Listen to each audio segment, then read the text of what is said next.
السلام عليكم ورحمة الله وبركاته. معانا اليوم في قناة الشيف شيف طريقة جديدة لعمل الفراخ المشوية في الفرن. الوجبة الرئيسية زي ما احنا شايفين الدجاجة، ومعانا طبق البطاطس المشوية في الفرن بالجبنة الموزاريلا وصوابع البطاطس المتحمرة بالزيت، ومعانا حبتين جزر مشويين في الفرن، ومعانا طبق رز. وإن شاء الله هنتابع إن شاء الله معاكم طريقة التحضير والمكونات. خلاص كده.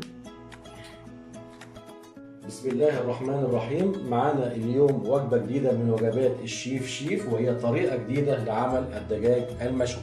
الدجاجة اللي قدامنا دي وزنها من 1200 إلى 1300 جرام، ومعانا تتبيلة الدجاجة عبارة عن المكونات: حبتين طماطم مع حبة بصل صغيرة مع حبتين من الثوم، ومعانا التوابل بتاعه التتبيله، معانا كزبره ومعانا كمون ومعانا فلفل اسود ومعانا ملح وثلاث حبات من الحبهان، ومعانا قطع من الكاتشب ومعانا سكر ومعانا الزيت ومعانا الخل. فايده السكر علشان يسوي لحم الدجاجه يطيب في فتره اسرع.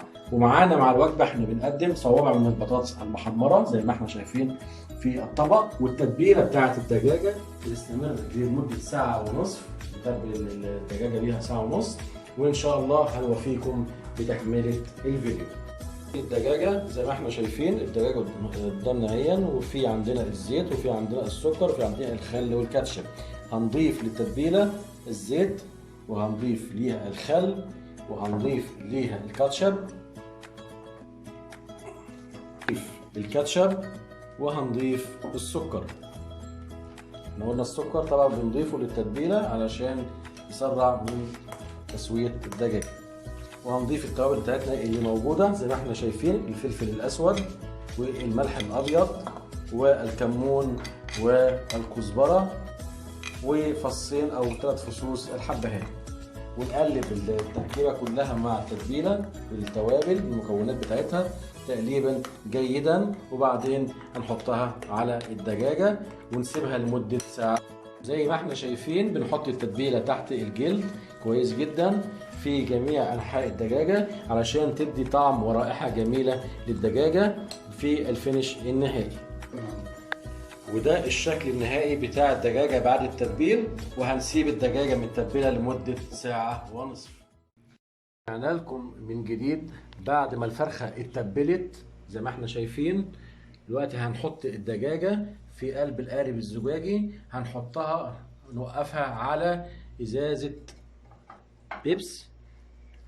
وقفنا الفرخة زي ما احنا شايفين على ازازة بيبسي مليانة مية، علشان الميه دي بتحمي الازازه ما تفرقعش داخل النار، وفي نفس الوقت بتكون موقفه الفرخه اللي هتنزل بالعرق بتاعها على الخلطه اللي تحت: الطماطم والجزر والثوم والبطاطس والبصل، بتدي لهم طعم كويس ومنظر كويس. مع الوجبه بتاعتنا وجبه بطاطس مهروسه، بالنسبه للاطفال بتبقى شكلها جميل. بنخلي البطاطسايه زي ما احنا شايفين، وبنحط البطاطس بنهرسها وبنحطها جوه قشر البطاطس، وبنحط مع البطاطس بنحط معاها زيت وبنحط معاها ملح وجبنه موزاريلا، وبعد كده بنحطها في الفرن وهنشوف شكلها النهائي بعد ما تطلع من الفرن. شكل البطاطس اللي كان طالع من اللي خليناها بعد ما اتشوت في الفرن، وهرسنا البطاطس ودخلناها مع زيت وملح وجبنه موزاريلا، وقلنا هندخلها من الفرن من جديد عشان تاخد شويه سوا جوه الفرن وتتشوي. نهائي للدجاجه المشويه بتاعتنا في الفرن اليوم زي ما احنا شايفين اهي. شكلها شكل جميل جدا، واحسن من كمان اللي موجود عند الحاتي.